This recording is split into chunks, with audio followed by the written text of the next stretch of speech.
Very good afternoon to you. Many thanks for choosing K24 TV and many thanks for joining us here on a K24 Newscast. I trust you're having yourself a good afternoon. So am I over here. We've compiled for you the latest happenings across the country. But first, let's take a look at what's shaping our broadcast at this hour.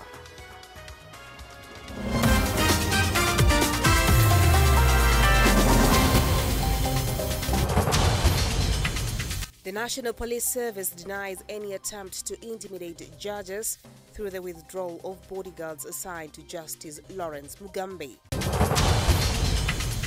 The judge has neither driver nor bodyguard. We remind Inspector Riri and the persons whose unlawful authority is executing that the services of a driver and security to a judge are not privileges accorded to a judge at the whim of the Inspector General, but considerable benefits one cannot take away without being seen to affront the Constitution. The Kenya Judges and Magistrates Association condemns the withdrawal of the driver and bodyguard attached to Justice Mugambi, terming it a direct assault on the Constitution and the judge's office. Kenyans will receive their new identification cards within 10 days, for application starting next month, thanks to the installation of live capture equipment in Huduma centers and Nairobi County offices.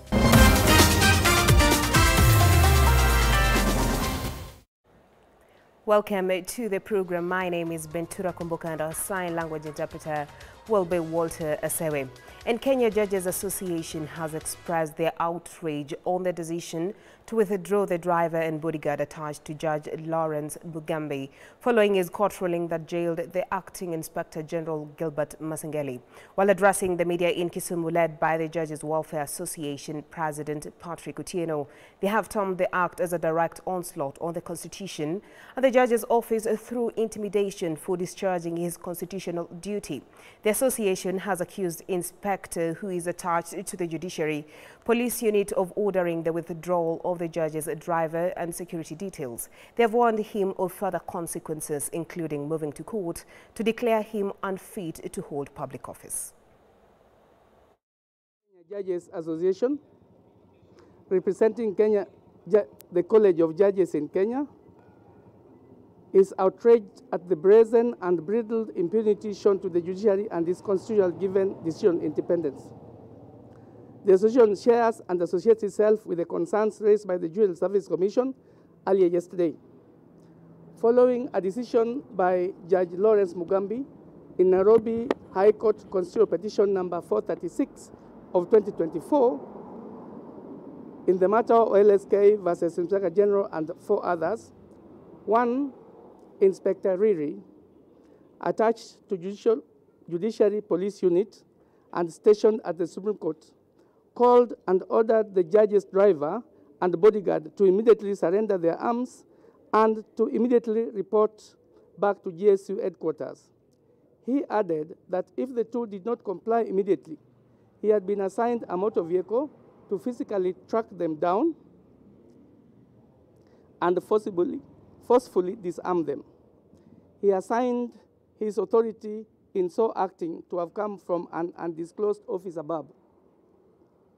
Judge Mugambi called the inspector in humility and sought to know why the drastic and sudden action was being executed against him and if there would be replacement. The answer was that the officer was acting on instructions from above and he had no instructions on the replacements. As we speak here, the judge has neither driver nor bodyguard. We remind Inspector Riri and the persons whose unlawful authority is executing that the services of a driver and security to a judge are not privileges accorded to a judge at the whim of the Inspector General, but considerable benefits one cannot take away without being seen to affront the Constitution. And Wiper leader Kalonzo Musyoka is calling for President William Ruto to dismiss Acting Inspector General of Police Gilbert Masengeli. Kalonzo argues that the acting IG's disobedience to court orders and ongoing conflict with the judiciary undermines the spirit of the Constitution and reverse the progress made in recent years.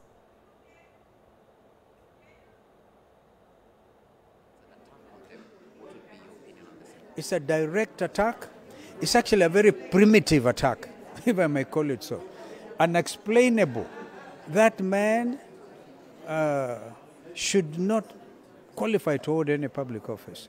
Acting in contradiction of the Constitution, of the law, and getting the Chief Justice to come out fighting. I can also tell you, as a member of the senior bar, a statement was issued on behalf by our chairman, Fred Ojambo, who is the chair of the Senior Bar Council. We are very clear, we are very unhappy. If Ruto should actually just dismiss his fellow, not even, I know there will be somebody waiting to take over Kanja or somebody, all right? But even before Kanja takes over, a man like this should go home. Not only go home, but be held responsible for trying to drive this country backwards in a very primitive way. Thank you. Thank you so much, Your Excellency.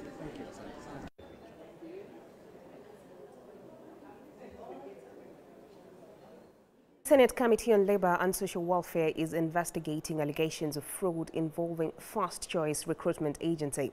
The agency is accused of defrauding at least 7,000 youths by falsely promising to sponsor their studies abroad. Tensions have risen as the agency's management failed to appear before the committee. Currently, the ESC and the Office of the Director of Public Prosecutions are presenting their findings. Let's listen in. We don't have resources. This is where we are, because these young men and women have been following this matter for the last 2 years. And you have had a lady, you know, they say, Chair, there is a song that says, what men can do, women can do it better. Like, for example, this director of First Choice is doing more better than some of the men in perpetuating conmanship in this matter. The question, Madam CEO, what can you tell us? And I'm asking the chair to allow 3 months. In fact, she should come alongside OPPP on 3rd of October. Do you have any preliminary report that you can table so that we make progress? Thank you, Chair. Vice Chair. Thank you, Chair. Madam CEO, this is very disappointing. And you just look at the young men and women behind you. For a whole year, you've not done anything. And I want you to refer to one of the tasks this committee had tasked you, to just investigate the law enforcement agencies in Uasin-Gishu County who allegedly harassed the petitioners and report to the Senate within 3 months. You kept quiet. Even you didn't respond to the Senate to tell them you are doing something. You come in after 1 year, then you are requesting for another 3 months. Are you serious? Honestly? Do you know it's becoming clear why the young men of this country decided to take the law into their own hands? And you are lucky they don't know your office, because they would have visited you, because you are that is one of the offices which is supposed to be protecting them. But you are the ones who is perpetuating injustice. Why didn't you talk to them, lie to the committee, because they had given you 3 months? Within those 3 months, you didn't even lie to say what you have done. You are just coming after 1 year, you say, I want another 3 months. Are you serious? Honestly?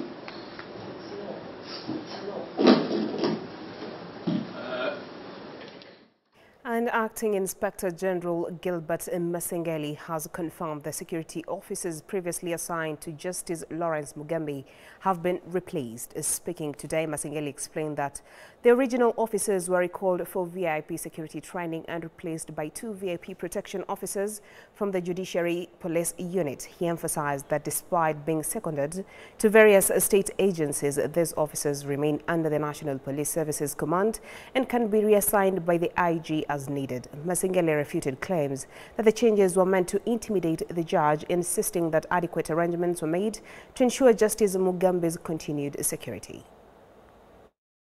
Contrary to the allocation by the Judicial Service Commission, yesterday that the security details assigned to the Honorable Justice Mukambi has been thrown to intimidate the charge. We wish to clarify that allegations were ill-intended. The National Police Service plays a critical role in the national security of our country. Consequently, the independent command and control of police is vested in the Inspector General. Other than the CS Interior that may give policy direction to the IG, no person may give direction to the IG with respect to the employment, assignment, promotion, suspension or dismissal of any member of the National Police Service in accordance with Article 245(4), Section C of the Constitution. The Inspector General is responsible for the security of all Kenyans. Their status notwithstanding, however, the Inspector General may accord additional security detail to specific persons based on the nature of assignments being undertaken by such a person and the threat levels which their responsibility may attract. Other than the President, the Deputy President, and the retired presidents, no other Kenyans are entitled by the law to be provided with the personal security detail. Owing to the role of the judiciary, the National Police Service recently established the Judicial Police Unit purposely for protection of the judiciary and its officials. In addition, the protection of VIPs is guided by the National Police Service policy on the provision of protection of security to VIPs and other state officers. And VIPs are protected by officers drawn from specialized units, including security of government buildings and VIP protection unit SGB. The requisite protection to all government buildings, judiciary included, and their staff therein remain our priority, and we do serve without favor or discrimination. That notwithstanding, police officers seconded to all government institutions remain serving officers of National Police Service, and their deployment or reassignment remain the mandate of the Inspector General of Police. In case of Honorable Justice Mukambi, the two security officers in question are general duty officers, and they were therefore recalled to attend VIP protection, security training, and also were replaced by two VIP protection officers from the Judicial Police Unit. Bunge la Wananchi has filed a petition with the Joint Parliamentary Committee challenging the appointment of David Kimai as the Director General of the Competition Authority of Kenya, citing his age of over 60 years. Frank Awino, president of Bunge la Wananchi, argued that the government should prioritize appointing competent young individuals rather than recycling older candidates into the civil roles, as this conflicts with the government policy. Today, the Departmental Committee on Finance and National Planning, in conjunction with the Senate Standing Committee on Finance and Budget, is holding a joint approval hearing for Kimai, despite a court's failure to halt the process. Here's the full story on this ongoing development.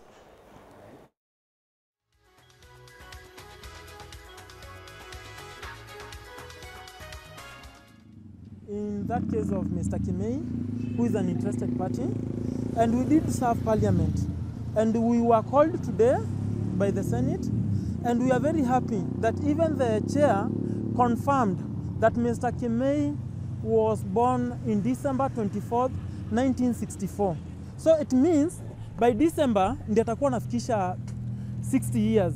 So I'm wondering, why appoint someone in office to stay for just 2 months, ilihali hiyo position imekuwa vacant for the past 1.5 years. When the nominee will appear before the committee will be very sensitive to the circular that was issued by the head of Public Service Board, instructing or directing all state agencies not to employ persons who have attained the mandatory age of retirement, which is 60 years old, and they will also be sensitive to the presidential directive that placed a moratorium on employment of or recruitment of new employees, especially those who have attained the age of 60 years old, or extension of their term of office. Hata tunaambia Bwana President, tafadhali consider hizi kazi saa zile unapeana. Hawa vijana uliwaita ukakaa na wao kwa space mkaongea. Kumbe ilikuwa tu ni mchakato wa kawaida ya uongo. Tafadhali tuwache uongo na tu consider youth. Saa ile tuna point watu youth pia wapate nafasi, ndio tuone vile tutasongesha Kenya mbele na economy. Na sasa sisi youth tufanye nini? Tuheshimu leadership ya hii nchi. Kando na hiyo basi hakuna kitu yote tunajivunia kwa hii broad based government ile ambayo umekuja nayo. With that, at this point, we take a breather here at K24 Newscast. We have more news for you after this break. Stay tuned.